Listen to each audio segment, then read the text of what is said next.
బులెటిన్లో మరో breaking news. Hyderabad Gandhi ఆసుపత్రిలో లేడీ డాక్టర్ పై దాడి ఘటన తీవ్ర కలకలం రేపింది. అత్యవసర సమయాల్లో రోగి ప్రాణాలు కాపాడడానికి తమ ప్రాణాలకు తెగించి వైద్య సేవలు అందించే డాక్టర్లపై దాడులు జరగడాన్ని డాక్టర్లు తీవ్ర స్థాయిలో ఖండిస్తున్నారు.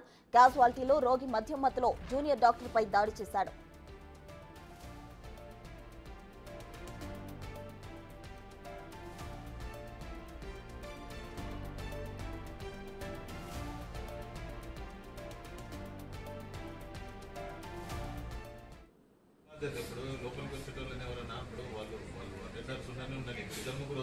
వివరాల్లోకి వెళ్తే బన్సీలాల్ పేటకు చెందిన 60 ఏళ్ల ప్రకాష్ అనే ఫిట్స్ రోగిని కుటుంబ సభ్యులు గాంధీ ఆసుపత్రికి తీసుకొచ్చారు. అయితే అటువైపుగా వస్తున్న మహిళా డాక్టర్ పై వృద్ధుడైన రోగి దాడికి దిగడం హాట్ టాపిక్ గా మారింది.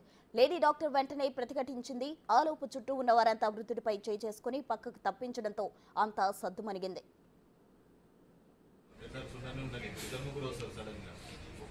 ఎమర్జెన్సీ ఉందనుకో, డ్రామా ఉందనుకో, నలుగురు ఐదుగురు లోపలికి రావడానికి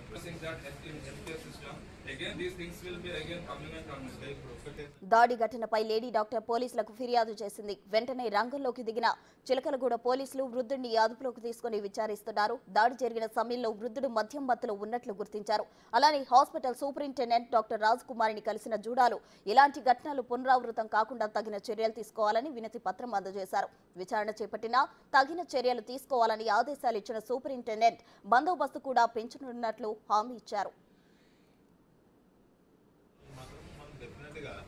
అది మీ బాధ్యత. ఇప్పుడు లోపలికి వచ్చేటోళ్ళని ఎవరైనా ఇప్పుడు వాళ్ళు అటెండర్స్ ఉండని ఉండాలి, ఇద్దరు ముగ్గురు వస్తారు సడన్ గా. గాంధీ ఆసుపత్రిలోని క్యాజువాలిటీ విభాగంలో మధ్యమత్తులో ఉన్న రోగి ప్రవేశించడమే దుర్మార్గమని జూనియర్ డాక్టర్లు అంటున్నారు. పైగా మహిళా డాక్టర్ పై దాడి చేయడం సహించేదే లేదని జూడాలు పేర్కొంటున్నారు. ఇప్పటికే కోల్కతా వైద్యురాలి అత్యాచారం హత్య ఘటన తరువాత హైదరాబాద్ లో వైద్యురాలిపై దాడి ఘటన జరగడంతో వైద్యులకు రక్షణ లేదంటూ డాక్టర్లు ఆందోళన వ్యక్తం చేస్తున్నారు. ఎమర్జెన్సీ ఉందనుకో, డ్రామా ఉందనుకో, నలుగురు ఐదుగురు లోపలికి రావడానికి